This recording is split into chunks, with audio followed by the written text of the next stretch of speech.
इंग्रजी हिंदी बद्दलची शिफारस ठाकरेंच्याच नेत्यांनी केली होती। ठाकरेंच्या सेनेचे नेते विजय कदम यांनी शिफारस केल्याचं मुख्यमंत्री देवेंद्र फडणवीसांनी सांगितलंय।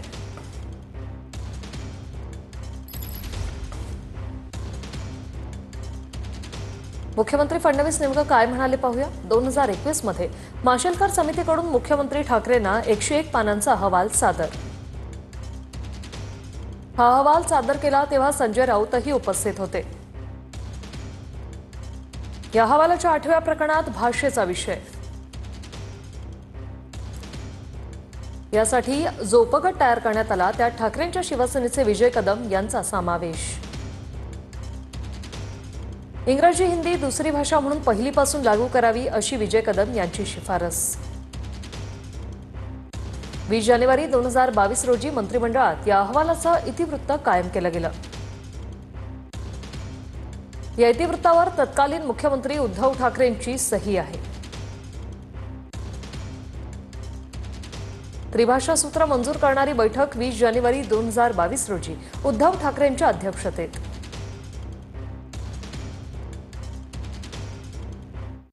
अहवालामध्ये जो काही या ठिकाणी शिफारस त्यांनी केलेली आहे त्याच्याकरता एक उपगट तयार करण्यात आला होता आणि त्या उपगटामध्ये कोण होते?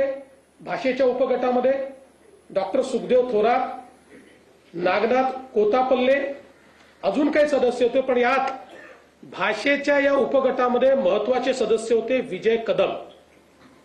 उबाठाचे उपनेते विजय कदम हे या उपगटाचे नेते होते किंवा यातले प्रमुख होते। आणि यांनी काय शिफारस केली आहे?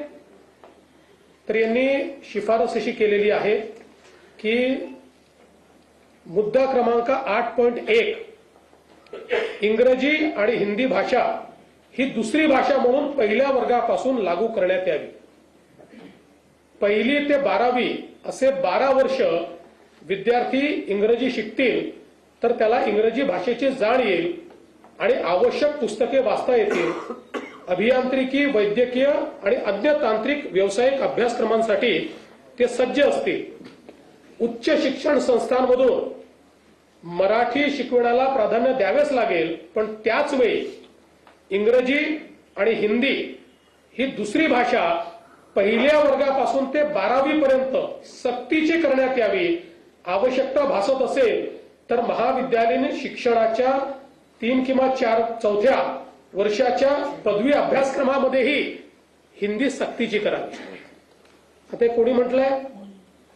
उद्धवजींनी तयार केलेल्या समितीमध्ये ज्यात उबाठा सेनेचे उपनेते हे सदस्य आहेत त्यांनी केलेली ही शिफारस आहे। अहवालामध्ये जो काही या ठिकाणी